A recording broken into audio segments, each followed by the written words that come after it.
हर कोई जादू की तलाश करता है, लेकिन क्या आपने कभी सोचा है कि असली जादू इंसानियत और दया में होता है। मुंशी प्रेमचंद की कहानी मंत्र हमें यही सिखाती है कि असली मंत्र हमारे दिल में छुपा है। संध्या का समय था। डॉक्टर चड्ढा गोल्फ खेलने के लिए तैयार हो रहे थे। मोटर कार सामने खड़ी थी कि दो कहार एक डोली लिए आते दिखाई दिए। डोली के पीछे एक बूढ़ा लाठी टेकता चला आ रहा था। डोली दवाखाने के सामने आकर रुक गई। बूढ़े ने धीरे धीरे आकर द्वार पर पड़े हुए पर्दे से झांका। ऐसी साफ सुथरी जमीन पर पैर रखते हुए भय हो रहा था कि कोई घुड़क न बैठे। डॉक्टर साहब को मेज के सामने खड़े देखकर भी कुछ कहने का साहस न हुआ। डॉक्टर साहब ने पर्दे के अंदर से गरज कर कहा, कौन है, क्या चाहता है। बूढ़े ने हाथ जोड़कर कहा, हुजूर, बड़ा गरीब आदमी हूँ, मेरा लड़का कई दिन से। डॉक्टर साहब ने सिगार जलाकर कहा, कल सवेरे आओ, कल सवेरे, हम इस वक्त मरीजों को नहीं देखते। बूढ़े ने घुटने टेक कर जमीन पर सिर रख दिया और बोला, दुहाई है सरकार कि लड़का मर जाएगा, हुजूर 4 दिन से आंखें नहीं। डॉक्टर चड्ढा ने कलाई पर नजर डाली। केवल 10 मिनट समय और बाकी था। गोल्फ स्टिक खूंटी से उतारते हुए बोले, कल सवेरे आओ, कल सवेरे, यह हमारे खेलने का समय है। बूढ़े ने पगड़ी उतारकर चौखट पर रख दी और रोकर बोला, हुजूर, एक निगाह देख लें, बस एक निगाह, लड़का हाथ से चला जाएगा। हुजूर, 7 लड़कों में यही एक बच रहा है। हुजूर, हम दोनों आदमी रो रो मर जाएंगे। सरकार आपकी बढ़ती होए, मददगार। ऐसे उजड़ देहाती यहाँ प्रायः रोज आया करते थे। डॉक्टर साहब उनके स्वभाव से खूब परिचित थे। कोई कितना ही कुछ कहे, पर वे अपनी ही रट लगाते जाएंगे, किसी की सुनेंगे नहीं। धीरे से पर्दा उठाया और बाहर निकलकर मोटर की तरफ चले। बूढ़ा यह कहता हुआ उनके पीछे दौड़ा, सरकार, बड़ा धर्म होगा, हुजूर दया कीजिए, बड़ा दीन दुखी हूँ, संसार में कोई और नहीं है, बाबूजी। मगर डॉक्टर साहब ने उसकी ओर मुंह फेर कर देखा तक नहीं। मोटर पर बैठकर बोले, कल सवेरे आना। मोटर चली गई। बूढ़ा कई मिनट तक मूर्ति की भांति निश्चल खड़ा रहा। संसार में ऐसे मनुष्य भी होते हैं जो अपने आमोद प्रमोद के आगे किसी की जान की भी परवाह नहीं करते। शायद इसका उसे अब भी विश्वास न आता था। सभे संसार इतना निर्मम, इतना कठोर है, इसका ऐसा मर्मभेदी अनुभव अब तक न हुआ था। वह उन पुराने जमाने के जीवों में था जो लगी हुई आग को बुझाने, मुर्दे को कंधा देने, किसी के छप्पर को उठाने और किसी लड़ाई को शांत करने के लिए सदैव तैयार रहते थे। जब तक बूढ़े को मोटर दिखाई दी, वह खड़ा टकटकी लगाए उस ओर ताकता रहा। शायद उसे अब भी डॉक्टर साहब के लौट आने की आशा थी। फिर उसने कहारों से डोली उठाने को कहा। डोली जिधर से आई थी उधर ही चली गई। चारों ओर से निराश होकर वह चड्ढा के पास आया था। इनकी बड़ी तारीफ सुनी थी।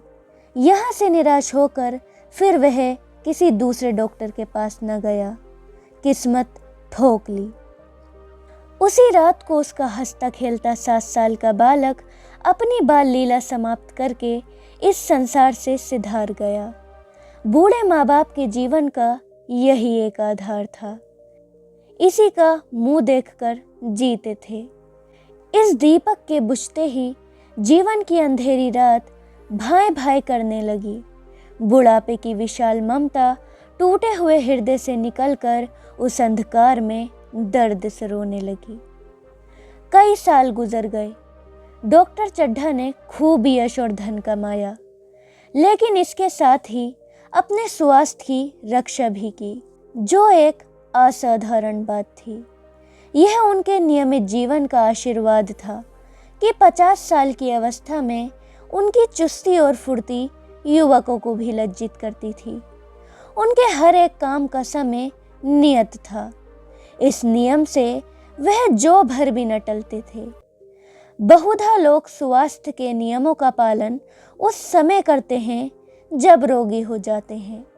डॉक्टर चड्ढा उपचार और संयम का रहस्य खूब समझते थे। उनकी संतान संख्या भी इसी नियम के अधीन थी। उनके केवल 2 बच्चे हुए, एक लड़का और एक लड़की। तीसरी संतान न हुई, इसलिए श्रीमती चड्ढा भी अभी जवान मालूम होती थी। लड़की का तो विवाह हो चुका था, लड़का कॉलेज में पढ़ता था। वही माता पिता के जीवन का आधार था।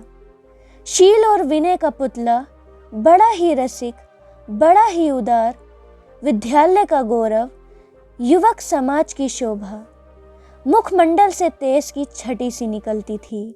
आज उसी की 20वीं सालगिरह थी। संध्या का समय था। हरी हरी घास पर कुर्सियां बिछी हुई थीं। शहर के रईस और हुक्काम एक तरफ, कॉलेज के छात्र दूसरी तरफ बैठे भोजन कर रहे थे। बिजली के प्रकाश से सारा मैदान जगमगा रहा था। आमोद प्रमोद का सामान भी जमा था। छोटा सा मजाकिया नाटक खेलने की तैयारी थी। नाटक स्वयं कैलाश नाथ ने लिखा था। वही मुख्य एक्टर भी था। इस समय वह एक रेशमी कमीज पहने, नंगे सिर नंगे पांव, इधर से उधर मित्रों की आवभगत में लगा हुआ था। कोई पुकारता, कैलाश जरा इधर आना। कोई उधर से बुलाता, कैलाश क्या उधर ही रहोगे। सभी उसे छेड़ते थे, चुहले करते थे। बेचारे को जरा दम मारने का भी अवकाश न मिलता था। सहसा एक लड़की ने उसके पास आकर कहा, क्यों कैलाश, तुम्हारे सांप कहाँ हैं? जरा मुझे दिखा दो। कैलाश ने उससे हाथ मिलाकर कहा, मृणालिनी, इस वक्त क्षमा करो, कल दिखा दूंगा। मृणालिनी ने आग्रह किया, जी नहीं, तुम्हें दिखाना पड़ेगा। मैं आज नहीं मानने की, तुम रोज कल कल करते हो। मृणालिनी और कैलाश दोनों सहपाठी थे और एक दूसरे के प्रेम में पगे हुए। कैलाश को सांपों के पालने, खिलाने और नचाने का शौक था। तरह तरह के सांप पाल रखे थे। उनके स्वभाव और चरित्र की परीक्षा करता रहता था। थोड़े दिन हुए, उसने विद्यालय में सांपों पर एक मार्के का व्याख्यान दिया था। सांपों को नचाकर दिखाया भी था। प्राणी शास्त्र के बड़े बड़े पंडित भी यह व्याख्यान सुनकर दंग रह गए थे। यह विद्या उसने एक बूढ़े सपेरे से सीखी थी। सांपों की जड़ी बूटियां जमा करने का उसे मर्ज था। इतना पता भर मिल जाए कि किसी व्यक्ति के पास कोई अच्छी जड़ी है, फिर उसे चैन न आता था, उसे लेकर ही छोड़ता था। यह व्यसन था। इस पर हजारों रुपए फूंक चुका था। मृणालिनी कई बार आ चुकी थी, पर कभी सांपों को देखने के लिए इतनी उत्सुक न हुई थी। कह नहीं सकते, आज उसकी उत्सुकता सचमुच जाग गई थी। या वह कैलाश पर अपने अधिकार का प्रदर्शन करना चाहती थी, पर उसका आग्रह बेमौका था। उस कोठरी में कितनी भीड़ लग जाएगी, भीड़ को देखकर सांप कितने चौंकेंगे और रात के समय उन्हें छेड़े जाना कितना बुरा लगेगा, इन बातों का उसे जरा भी ध्यान न आया। कैलाश ने कहा, नहीं, कल जरूर दिखा दूंगा। इस वक्त अच्छी तरह दिखा भी न सकूंगा। कमरे में तिल रखने की भी जगह न मिलेगी। एक महाशय ने छेड़ कर कहा, दिखा क्यों नहीं देते? जरा सी बात के लिए इतना टाल मटोल कर रहे हो। मिस गोविंद हरगिज न मानना, देखें कैसे नहीं दिखाते। दूसरे महाशय ने और रद्दा चढ़ाया, मिस गोविंद इतनी सीधी और भोली हैं, तभी आप इतना मिजाज करते हैं। दूसरी सुंदरी होती तो इसी बात पर बिगड़ खड़ी होती। तीसरे साहब ने मजाक उड़ाया, अजी बोलना छोड़ देती, भला कोई बात है? इस पर आपको दावा है कि मृणालिनी के लिए जान हाजिर है। मृणालिनी ने देखा कि यह शोधे उसे रंग पर चढ़ा रहे हैं तो बोली, आप लोग मेरी वकालत ना करें, मैं खुद अपनी वकालत कर लूँगी। मैं इस वक्त सांपों का तमाशा नहीं देखना चाहती। चलो छुट्टी हुई। इस पर मित्रों ने ठहाका लगाया। एक साहब बोले, देखना तो आप सब कुछ चाहें, पर कोई दिखाए भी तो। कैलाश को मृणालिनी की झेपी हुई सूरत देखकर मालूम हुआ कि इस वक्त उसका इनकार वास्तव में उसे बुरा लगा है। ज्यों ही प्रतिभोज समाप्त हुआ और गाना शुरू हुआ, उसने मृणालिनी और अन्य मित्रों को सांपों के दरबे के सामने ले जाकर महुअर बजाना शुरू किया। फिर एक एक खाना खोलकर एक एक सांप को निकालने लगा। वाह, क्या कमाल था! ऐसा जान पड़ता था कि वे कीड़े उसकी एक एक बात, उसके मन का एक एक भाव समझते हैं। किसी को उठा लिया, किसी को गर्दन में डाल लिया, किसी को हाथ में लपेट लिया। मृणालिनी बार बार मना करती कि उन्हें गर्दन में ना डालो, दूर ही से देखा दो, बस जरा नचा दो। कैलाश की गर्दन में सांपों को लिपटे देखकर उसकी जान निकल जाती थी। पछता रही थी कि मैंने व्यर्थ ही इनसे सांप दिखाने को कहा, मगर कैलाश एक न सुनता था। प्रेमिका के सम्मुख अपने सर्पकला प्रदर्शन का ऐसा अवसर पाकर वह कब चूकता। एक मित्र ने टीका की, दांत तोड़ डाले होंगे। कैलाश हंसकर बोला, दांत तोड़ डालना मदारियों का काम है, किसी के दांत नहीं तोड़े गए हैं, कहिए तो दिखा दूं। कहकर उसने एक काले सांप को पकड़ लिया और बोला, मेरे पास इससे बड़ा और जहरीला सांप दूसरा नहीं है। अगर किसी को काट ले तो आदमी आनन फानन में मर जाए। इसके कांटे का मंत्र नहीं, इसके दांत दिखा दूं? मृणालिनी ने उसका हाथ पकड़कर कहा, नहीं नहीं नहीं नहीं कैलाश, ईश्वर के लिए उसे छोड़ दो, तुम्हारे पैरों पड़ती हूँ। इस पर एक दूसरे मित्र बोले, मुझे तो विश्वास नहीं आता, लेकिन तुम कहते हो तो मान लूंगा। कैलाश ने सांप की गर्दन पकड़कर कहा, नहीं साहब, आप आंखों से देखकर मानिए, दांत तोड़कर वश में किया तो क्या किया। सांप बड़ा समझदार होता है। अगर उसे विश्वास हो जाए कि इस आदमी से मुझे कोई हानि ना पहुंचेगी तो वह उसे हरगिज न काटेगा। मृणालिनी ने जब देखा कि कैलाश पर इस वक्त भूत सवार है तो उसने यह तमाशा ना करने के विचार से कहा, अच्छा भाई, अब यहाँ से चलो, देखो गाना शुरू हो गया है, आज मैं भी कोई चीज़ सुनाऊंगी। यह कहते हुए उसने कैलाश का कंधा पकड़कर चलने का इशारा किया और कमरे से निकल गई। मगर कैलाश विरोधियों का शंका समाधान करके ही दम लेना चाहता था। उसने सांप की गर्दन पकड़कर जोर से दबाई, इतनी जोर से दबाई कि उसका मुंह लाल हो गया, शरीर की सारी नसें तन गईं। सांप ने अब तक उसके हाथों ऐसा व्यवहार न देखा था। उसकी समझ में न आता था कि यह मुझसे क्या चाहते हैं। उसे शायद भ्रम हुआ कि यह मुझे मार डालना चाहते हैं। इस कारण वह आत्मरक्षा के लिए तैयार हो गया। कैलाश ने उसकी गर्दन खूब दबाकर मुंह खोल दिया और उसके जहरीले दांत दिखाते हुए बोला, जिन सज्जनों को शौक हो आकर देख लें। आया विश्वास या अब भी कुछ शक है? मित्रों ने आकर उसके दांत देखे और चकित हो गए। प्रत्यक्ष प्रमाण के सामने संदेह को स्थान कहा। मित्रों की शंका निवारण करके कैलाश ने सांप की गर्दन ढीली कर दी और उसे जमीन पर रखना चाहा, पर वह काला गेहूंवन क्रोध से पागल हो रहा था। गर्दन नरम पड़ते ही उसने सिर उठाकर कैलाश की उंगली में जोर से काटा और वहां से भागा। कैलाश की उंगली से टप टप खून टपकने लगा। उसने जोर से उंगली दबा ली और अपने कमरे की तरफ दौड़ा। वह मेज की दराज में एक जड़ी रखी हुई थी, जिसे पीकर लगा देने से घातक विष भी रफू हो जाता है। मित्रों में हलचल बढ़ गई। बाहर महफिल में भी खबर हुई। डॉक्टर साहब घबरा कर दौड़े। फौरन उंगली की जड़ कसकर बांधी गई और जड़ी पीसने के लिए दी गई। डॉक्टर साहब जड़ी के कायल न थे। वह उंगली का डसा भाग नश्तर से काट देना चाहते थे, मगर कैलाश को जड़ी पर पूरा विश्वास था। मृणालिनी पियानो पर बैठी हुई थी। यह खबर सुनते ही दौड़ी और कैलाश की उंगली से टपकते हुए खून को रुमाल से पोंछने लगी। जड़ी पीसी जाने लगी, पर उसी 1 मिनट में कैलाश की आंखें झपकने लगीं। ओठों पर पीलापन दौड़ने लगा, यहाँ तक कि वह खड़ा ना रह सका, फर्श पर बैठ गया। सारे मेहमान कमरे में जमा हो गए। कोई कुछ कहता था, कोई कुछ। इतने में जड़ी पिस कर आ गई।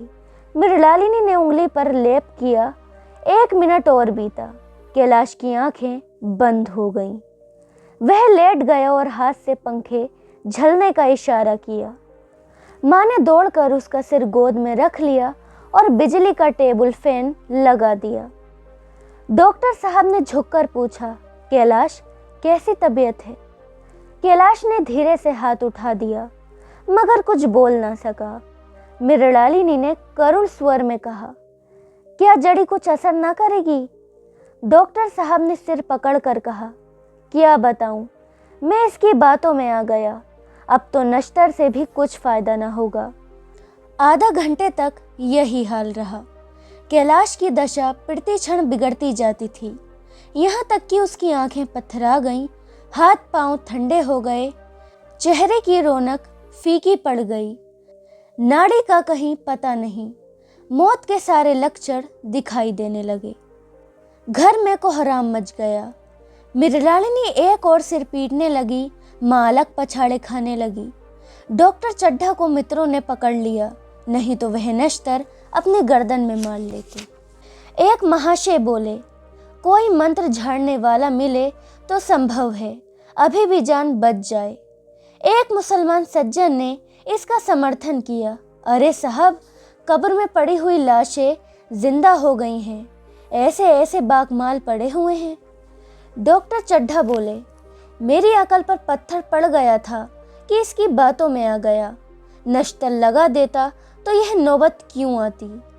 बार बार समझाता रहा कि बेटा सांप ना पालो, मगर कौन सुनता था। बुलाइए, किसी झाड़ फूक करने वाले को ही बुलाइए। मेरा सब कुछ ले ले, मैं अपनी सारी जायदाद उसके पैरों पर रख दूंगा, लंगोटी बांधकर घर से निकल जाऊंगा, मगर मेरा कैलाश, मेरा प्यारा कैलाश उठ बैठे। ईश्वर के लिए किसी को बुलवाइए। एक महाशय का किसी झाड़ने वाले से परिचय था, वह दौड़कर उसे बुला लाए, मगर कैलाश की सूरत देखकर उसे मंत्र चलाने की हिम्मत न पड़ी। बोला, अब क्या हो सकता है सरकार, जो कुछ होना था हो चुका। अरे मूर्ख, यह क्यों नहीं कहता कि जो कुछ ना होना था हो चुका? जो कुछ होना था वह कहाँ हुआ? माँ बाप ने बेटे का सेहरा कहाँ देखा? मृणालिनी का कामना तरु क्या पल्लव और पुष्प से रंजित हो उठा? मन के वह स्वर्ण स्वपन जिनसे जीवन आनंद का स्रोत बना हुआ था, क्या पूरे हो गए? जीवन के नृत्य में तारों से सजा सागर में आमोद की बहार लूटते हुए क्या उसकी नौका जलमग्न नहीं हो गई? जो ना होना था वह हो गया। वही हरा भरा मैदान था, वही सुनहरी चांदनी, चारों ओर शांति फैली हुई थी। वही मित्र समाज था, वही मनोरंजन के समान थे, मगर जहाँ हंसी की आवाज़ें थीं, वहाँ अब रोने धोने की आवाज़ें थीं। वही हरा भरा मैदान था, वही सुनहरी चांदनी, चारों ओर शांति फैली हुई थी। वही मित्र समाज था, वही मनोरंजन के समान थे, मगर जहाँ हंसी की आवाज़ें थीं, वहाँ अब रोने धोने की आवाज़ें हैं।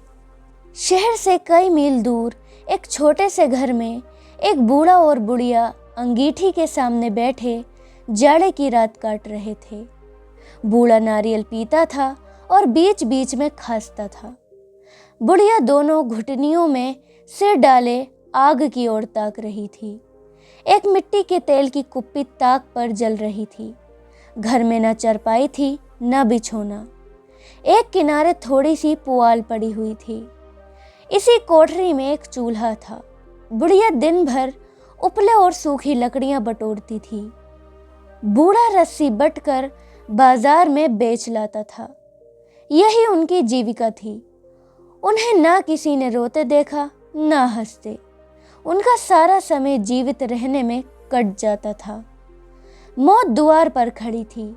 रोने या हंसने की कहाँ फुर्सत। बुढ़िया ने पूछा, कल के लिए सन तो है नहीं, काम क्या करोगे? जाकर झगड़ू शाह से 10 सेर सन उधार लाऊंगा। उसके पहले के पैसे तो दिए ही नहीं और उधार कैसे देगा? ना देगा ना सही, घास तो कहीं नहीं गई है। दोपहर तक क्या दुआने की भी ना काटूंगा। इतने में एक आदमी ने द्वार पर आवाज दी, भगत भगत क्या सो गए? जरा किवाड़ खोलो। भगत ने उठकर किवाड़ खोल दिए। एक आदमी ने अंदर आकर कहा, कुछ सुना? डॉक्टर चड्ढा बाबू के लड़के को सांप ने काट लिया। भगत ने चौंक कर कहा, चड्ढा बाबू के लड़के को? वही चड्ढा बाबू है ना जो छावनी के बंगले में रहते हैं? हाँ हाँ वही। शहर में हल्ला मचा हुआ है। जाते हो तो जाओ, आदमी बन जाओगे। बूढ़े ने कठोर भाव से सिर हिलाकर कहा, मैं नहीं जाता, मेरी बला जाए। वही चड्ढा है, खूब जानता हूँ। भैया को लेकर उन्हीं के पास गया था। खेलने जा रहे थे, पैरों पर गिर पड़ा कि एक नज़र देख लीजिए, मगर सीधे मुंह से बात तक न की। भगवान बैठे सुन रहे थे। अब जान पड़ेगा कि बेटे का गम कैसा होता है। कई लड़के हैं? नहीं जी, यही तो एक लड़का था। सुना है सबने जवाब दे दिया है। भगवान बड़ा कारसाज है। उस बखत मेरी आंखों से आंसू निकल पड़े थे, पर उन्हें तनिक भी दया न आई थी। मैं तो उनके द्वार पर होता तो भी बात न पूछता। तो ना जाओगे? हमने जो सुना था सो कह दिया। अच्छा किया, अच्छा किया। कलेजा ठंडा हो गया, आंखें ठंडी हो गईं, लड़का भी ठंडा हो गया होगा। तुम जाओ, आज चैन की नींद सोऊंगा। बुढ़िया से, जरा तंबाकू दे दे, एक चिलम और पीऊंगा। अब मालूम होगा लाला को, सारी साहबी निकल जाएगी। हमारा क्या बिगड़ा? लड़के के मर जाने से कुछ राज तो नहीं चला गया। जहाँ 6 बच्चे गए थे वहाँ एक और चला गया। तुम्हारा तो राज सूना हो जाएगा। उसी के वास्ते सबका गला दबा दबा कर जोड़ा था ना। अब क्या करोगे? एक बार देखने जाऊंगा, पर कुछ दिन बाद मिजाज का हाल पूछूंगा। आदमी चला गया। भगत ने किवाड़ बंद कर लिए। तब चिलम पर तंबाकू रख कर पीने लगा। बुढ़िया ने कहा, इतनी रात गए जाड़े पाले में कौन जाएगा? अरे दोपहर ही होता तो मैं न जाता। सवारी दरवाजे पर लेने आती तो भी मैं न जाता। भूल नहीं गया हूँ। पन्ना की सूरत आज भी आंखों में फिर रही है। इसी निर्दयी ने उसे एक नज़र देखा तक नहीं। क्या मैं ना जानता था कि वह न बचेगा? खूब जानता था। चड्ढा भगवान नहीं थे कि उनके एक निगाह देख लेने से अमृत बरस जाता। नहीं, खाली मन की दौड़ थी। जरा तसल्ली हो जाती, बस इसलिए उनके पास दौड़ा गया था। अब किसी दिन जाऊंगा और कहूंगा, क्यों साहब, कहिए क्या रंग है? दुनिया बुरा कहेगी, कहे, कोई परवाह नहीं। छोटे आदमी में तो सब ऐब होते हैं, बड़ों में कोई ऐब नहीं होता, देवता होते हैं। भगत के लिए जीवन में यह पहला अवसर था कि ऐसा समाचार पाकर वह बैठा रह गया हो। 80 वर्ष के जीवन में ऐसा कभी न हुआ था कि सांप की खबर पाकर वह दौड़ा न गया हो। माघ पूस की अंधेरी रात, चैत वैशाख की धूप वालू, सावन भादों की चढ़ी हुई नदी और नाले, किसी की उसने कभी परवाह न की। वह तुरंत घर से निकल पड़ता था, निस्वार्थ, निष्काम। लेन देन का विचार कभी दिल में आया नहीं। यह ऐसा काम ही न था। जान का मूल्य कौन दे सकता है? यह एक पुण्य कार्य था। सैकड़ों निराशों को उसके मंत्रों ने जीवन दान दे दिया था, पर वह आज घर से कदम नहीं निकाल सका। यह खबर सुनकर सोने जा रहा था। बुढ़िया ने कहा, तमाकू अंगीठी के पास रखी हुई है, उसके भी आज 2.5 पैसे हो गए, देती ही ना थी। बुढ़िया यह कहकर लेटी। बूढ़े ने कुप्पी बुझाई, कुछ देर खड़ा रहा, फिर बैठ गया, अंत को लेट गया। पर यह खबर उसके हृदय पर बोझ की भांति रखी हुई थी। उसे मालूम हो रहा था उसकी कोई चीज खो गई है, जैसे सारे कपड़े गीले हो गए हैं या पैरों में कीचड़ लगा हुआ है, जैसे उसके मन में कोई बैठा हुआ उसे घर से निकलने के लिए कुरेद रहा है। बुढ़िया जरा देर में खर्राटे लेने लगी। बूढ़े बातें करते करते सोते हैं और जरा सा खटका होते ही जागते हैं। तब भगत उठा, अपनी लकड़ी उठा ली और धीरे से किवाड़ खोले। बुढ़िया ने पूछा, कहाँ जाते हो? कहीं नहीं, देखता हूँ कितनी रात है। अभी बहुत रात है, सो जाओ। नींद नहीं आती। नींद काहे को आएगी, मन तो चड्ढा के घर पर लगा हुआ है। चड्ढा ने मेरे साथ कौन सी नेकी कर दी है जो वहां जाऊं? वह आकर पैरों पड़े तो भी ना जाऊं। उठे तो तुम इसी इरादे से हो? नहीं री, ऐसा पागल नहीं हूं कि जो मुझे काटे बोए उसके लिए फूल बोता फिरूं। बुढ़िया फिर सो गई। भगत ने किवाड़ लगा दिए और फिर आकर बोला, पर उसके मन की कुछ ऐसी दशा थी जो बाजे की आवाज कान में पड़ते ही उपदेश सुनने वालों की होती है। आंखें चाहे उपदेशक की ओर हों, पर कान बाजे ही की ओर होते हैं। दिल में भी बाजे की ध्वनि गूंजती रहती है। शर्म के मारे जगह से नहीं उठता। निर्दय प्रतिघात का भाव भगत के लिए उपदेशक था, पर हृदय उस अभागे युवक की ओर था जो इस समय मर रहा था, जिसके लिए एक एक पल का विलंब घातक था। उसने फिर किवाड़ खोले, इतने धीरे से कि बुढ़िया को खबर न हुई। बाहर निकल आया। उसी वक्त गांव का चौकीदार गशत लगा रहा था। बोला, कैसे उठे भगत? आज तो बड़ी सर्दी है, कहीं जा रहे हो क्या? भगत ने कहा, नहीं जी, जाऊंगा कहाँ, देखता था अभी कितनी रात है। भला के बजे होंगे? चौकीदार बोला, 1 बजा होगा, और क्या। अभी थाने से आ रहा था तो डॉक्टर चड्ढा बाबू के बंगले पर भीड़ लगी हुई थी। उनके लड़के का हाल तो तुमने सुना होगा, कीड़े ने छू लिया है, चाहे मर भी गया हो। तुम चले जाओ तो शायद बच जाए। सुना है 10,000 देने को तैयार हैं। भगत, मैं तो ना जाऊं, चाहे वह 10 लाख भी दें। मुझे 10,000 या 10 लाख लेकर करना क्या है? कल मर जाऊंगा, फिर कौन भोगने वाला बैठा हुआ है। चौकीदार चला गया। भगत ने आगे पैर बढ़ाया। जैसे नशे में आदमी की देह अपने काबू में नहीं रहती। पैर कहीं रहता है, पड़ता कहीं है, कहता कुछ है, जबान से निकलता कुछ है। वही हाल इस समय भगत का था। मन में प्रतिकार था, पर कर्म मन के वश में न था। जिसने कभी तलवार नहीं चलाई, वह इरादा करने पर भी तलवार नहीं चला सकता। उसके हाथ कांपते हैं, उठते ही नहीं। भगत लाठी खटखट करता लपका चला जाता था। समझ रोकती थी, पर ना समझ ठहलती थी। सेवक स्वामी पर हावी था।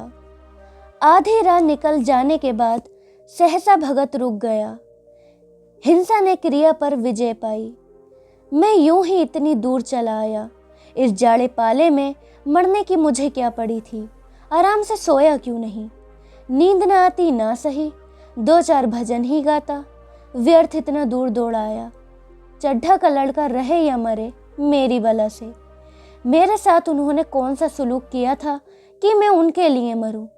दुनिया में हजारों मरते हैं, हजारों जीते हैं। मुझे किसी के मरने जीने से क्या मतलब?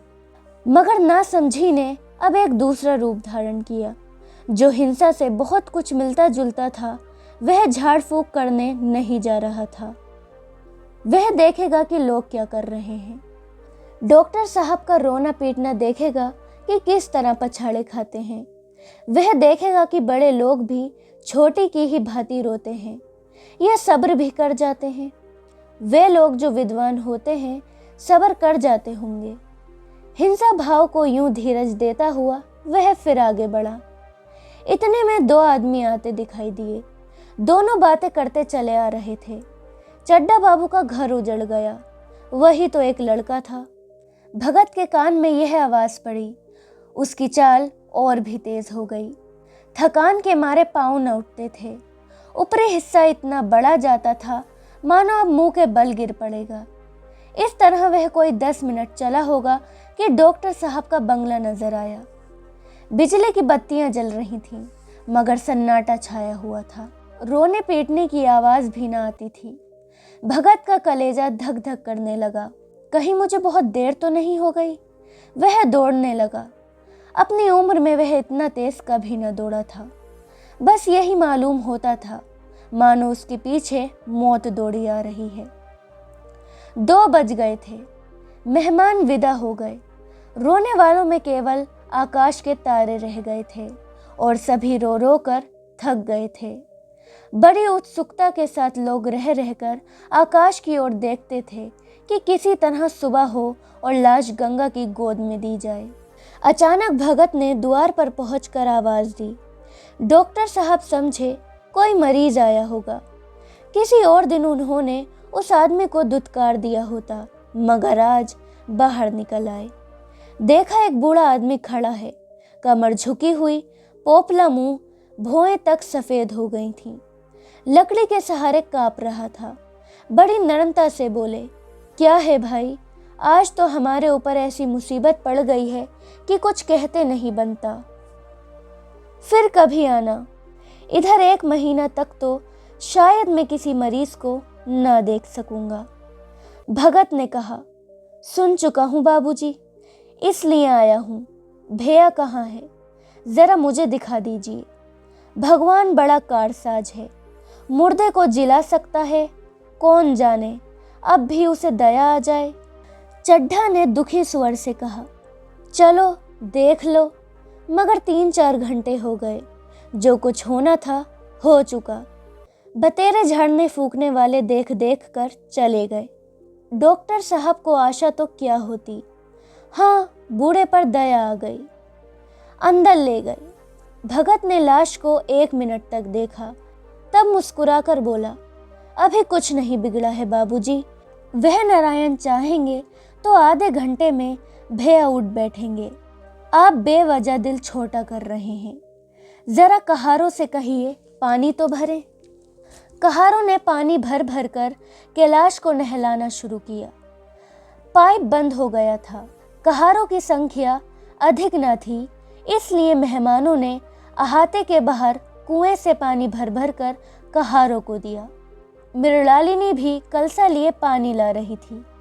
बूढ़ा भगत खड़ा मुस्कुरा मुस्कुरा कर मंत्र पढ़ रहा था, मानो विजय उसके सामने खड़ी है। जब एक मंत्र समाप्त हो जाता तब वह एक जड़ी कैलाश को सुंघा देता। इस तरह न जाने कितने घड़े कैलाश के सिर पर डाले गए और जाने कितनी बार भगत ने मंत्र फूका। आखिर जब उषा ने अपनी लाल लाल आंखें खोली तो कैलाश की भी लाल लाल आंखें खुल गईं। एक क्षण में उसने अंगड़ाई ली और पानी पीने को मांगा। डॉक्टर चड्ढा ने दौड़कर नारायणी को गले लगा लिया। नारायणी दौड़कर भगत के पैरों पर गिर पड़ी और मृणालिनी कैलाश के सामने आंखों में आंसू भरे पूछने लगी, अब कैसी तबीयत है? एक क्षण में चारों तरफ खबर फैल गई। मित्रगण मुबारकबाद देने आने लगे। डॉक्टर साहब बड़े श्रद्धा भाव से हर एक के सामने भगत का यश गाते फिरते थे। सभी लोग भगत के दर्शनों के लिए उत्सुक हो उठे, मगर अंदर जाकर देखा तो भगत का कहीं पता न था। नौकरों ने कहा, अभी तो यहीं बैठे चिलम पी रहे थे। हम लोग तंबाकू देने लगे तो नहीं ली, अपने पास से तंबाकू निकाल कर भरी। यहाँ तो भगत की चारों ओर तलाश होने लगी और भगत लपका हुआ घर चला जा रहा था कि बुढ़िया के उठने के पहले पहुंच जाऊं।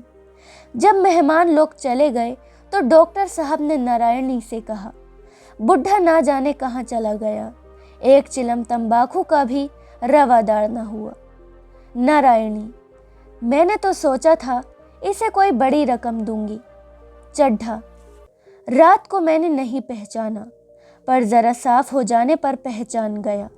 एक बार यह एक मरीज़ को लेकर आया था। मुझे अब याद आता है कि मैं खेलने जा रहा था और मरीज़ को देखने से इनकार कर दिया था।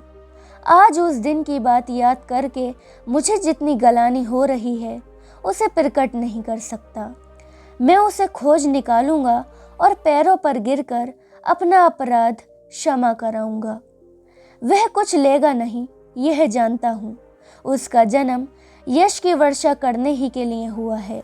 उसकी सज्जनता ने मुझे ऐसा आदर्श दिखा दिया है जो अब से जीवन पर्यतन मेरे सामने रहेगा। तो दोस्तों, ये थी मुंशी प्रेमचंद की मंत्र कहानी। अगर आपको ये पसंद आई हो तो लाइक, शेयर, कमेंट और सब्सक्राइब ज़रूर करें।